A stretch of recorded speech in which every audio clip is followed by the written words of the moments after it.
Subscribe कीजिए royal teacher को education संबंधी न्यूज़ तुरंत पाने के लिए। तबादला नीति विचाराधीन, पारित होते ही होंगे तृतीय श्रेणी अध्यापकों के तबादले। राजस्थान में पुरानी पेंशन स्कीम का रास्ता हुआ साफ। पटवारी क्लर्क वीडियो के लिए एक ही होगा एग्जाम इंटरव्यू सिस्टम खत्म। आरपीएससी का कहना है कि नियम बनने के बाद ही खत्म होगी साक्षात्कार प्रक्रिया। जी हाँ दोस्तों, इस वक्त की शिक्षा विभाग की खबरों की बात करें तो शिक्षा मंत्री बीडी कल्ला की ओर से एक बार फिर से बयान आया है कि तबादले नीति के अनुसार बनाए जाएंगे। तबादला नीति विचाराधीन है। बात करें तबादला नीति के संबंध में तो उन्होंने बताया है कि तबादला नीति विचाराधीन है, पारित होते ही शुरू होंगे थर्ड ग्रेड शिक्षकों के तबादले। राज्य के शिक्षा मंत्री बीडी कल्ला का बुधवार को बाप में कांग्रेस के कार्यकर्ताओं द्वारा स्वागत किया गया। कल्ला बीकानेर से फलोदी जाते वक्त प्रातः करीब 10 बजे बाप पहुंचे। यहां हाईवे स्थित लक्ष्मीचंद राधेश्याम पेट्रोल पंप पर कानासा चौराहे पर कल्ला का स्वागत किया गया। इस दौरान तृतीय श्रेणी शिक्षकों के स्थानांतरण से जुड़े एक सवाल का जवाब देते हुए डॉक्टर बीडी कल्ला ने कहा है कि तृतीय श्रेणी शिक्षकों के तबादले से जुड़ी स्थानांतरण नीति कैबिनेट के सामने विचाराधीन है। अर्थात तबादला नीति है वो विचाराधीन है। जैसे ही यह तबादला नीति पारित होगी उसकी सूचना सभी को दे दी जाएगी। इसके बाद जो भी आवेदन आएंगे तथा जो आवेदन कैबिनेट द्वारा पारित तबादला नीति के अंतर्गत सही पाए जाएंगे उनके तबादले किए जाएंगे। इसी तरह अपनी दूसरी बड़ी खबर की बात करें तो राजस्थान में पुरानी पेंशन स्कीम का रास्ता हुआ साफ। अप्रैल से रिटायर्ड होने वाले एम्प्लॉय को भी मिलेगा बेनिफिट। 10% कटौती हुई बंद। प्रदेश में 1 जनवरी 2004 के बाद भर्ती हुए सरकारी कर्मचारियों को पुरानी पेंशन देने का कानूनी प्रावधान कर दिया गया है। मुख्यमंत्री अशोक गहलोत की अध्यक्षता में हुई कैबिनेट बैठक में पेंशन से जुड़े नियमों में बदलाव को मंजूरी दे दी गई है। नियमों में इस बदलाव से अब इस साल अप्रैल से रिटायर्ड होने वाले कर्मचारियों को उनकी सैलरी का 50% पेंशन देने का कानूनी प्रावधान हो गया है।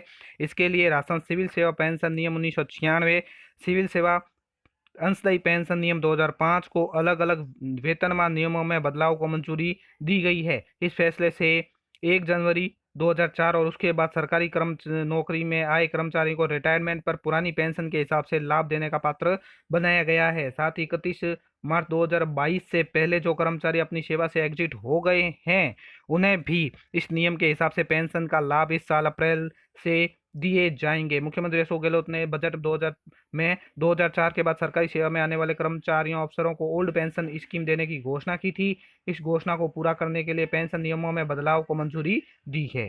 और बड़ी खबर की बात करें तो पटवारी क्लर्क वीडियो के लिए एक ही एग्जाम होगा, इंटरव्यू सिस्टम होगा खत्म। राजस्थान में भर्ती परीक्षाओं के लिए सरकार ने नए नियम तय कर दिए हैं। प्रदेश में अब तो पटवारी क्लर्क वीडियो जैसे पदों पर एक ही परीक्षा से सिलेक्शन होंगे।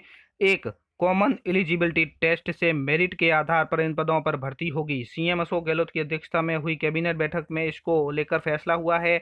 अब एसएससी की तर्ज पर समान पात्रता परीक्षा होगी।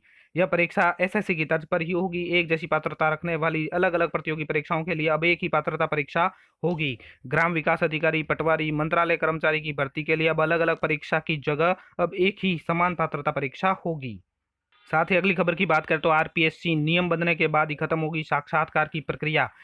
राजस्थान सरकार के विभिन्न भर्ती परीक्षाओं में साक्षात्कार को लेकर अहम फैसला किया है। इसके तहत राजस्थान लोक सेवा आयोग की कई भर्तियों में साक्षात्कार खत्म किए जा सकते हैं।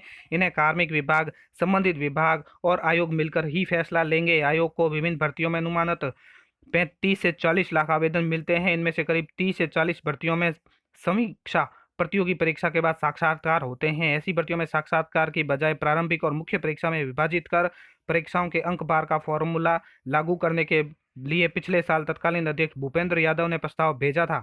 मुख्यमंत्री अशोक गहलोत की अध्यक्षता में हुई बैठक में इसे स्वीकार कर लिया गया है।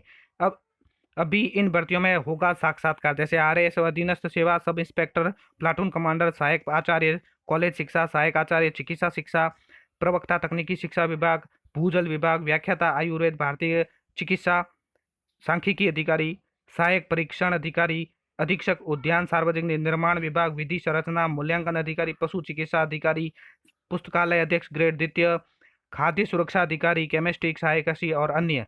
अब खत्म हो सकते हैं कई साक्षात्कार। किन किन में, जैसे आरपीएससी को आरएस और आरपीएस सहित अधीनस्थ सेवा के तहत लेखा, राज्य बीमा, सहकारी परिवहन, ग्रामीण विकास, सेवा, कारागार, सहकारिता, उद्योग, नियोग, खाद्य नागरिक रसद, समेकित बाल विकास, सामाजिक न्याय अधिकारिता सहित अन्य भर्तियों में साक्षात्कार भी कराने पड़ते हैं।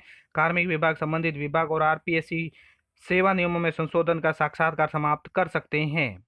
डॉक्टर शिव सिंह राठौर, पूर्व कार्यवाहक अध्यक्ष आरपीएससी, इनका कहना है कि कायदे से आरपीएससी को आरएस और आरपीएस, कॉलेज शिक्षा, चिकित्सा शिक्षा, प्रथम श्रेणी स्कूल, व्याख्याता अधिकारी वर्ग से जुड़ी भर्तियां ही मिलनी चाहिए। मेरी जानकारी के अनुसार करीब 30 से 40 ऐसी भर्तियां हैं जिनके बेवजह साक्षात्कार करवाए जाते हैं। आरएएस में भी अधीनस्थ सेवा पदों पर की भर्ती मंत्रालय चयन बोर्ड को करानी चाहिए। इसे लंबी साक्षात्कार प्रक्रिया और बेवजह के आरोप प्रत्यारोप से छुटकारा मिलेगा, भर्तियां त्वरित होगी। साथ ही इनका संजय कुमार स्रोत्र अध्यक्ष आरपीएससी का कहना है कि नियमानुसार आरपीएससी आरएस सहित अधीनस्थ सेवाओं के सहित 4600 या से अधिक ग्रेड पे वाली भर्तियां ही कराता है। कैबिनेट ने कई भर्तियों के साक्षात्कार खत्म करने का फैसला लिया है। कार्मिक विभाग और संबंधित विभाग जैसे ही निर्देश मिलेंगे उनकी पालना करेंगे। तो दोस्तों, ये थी आज की बड़ी खबर। उम्मीद है ये वीडियो आपको पसंद आया होगा। वीडियो पसंद आए तो जरूर लाइक, शेयर और सब्सक्राइब कीजिए। पास में आने वाले घंटी के बटन को जरूर दबाएं एजुकेशन संबंधी न्यूज़ तुरंत पाने के लिए।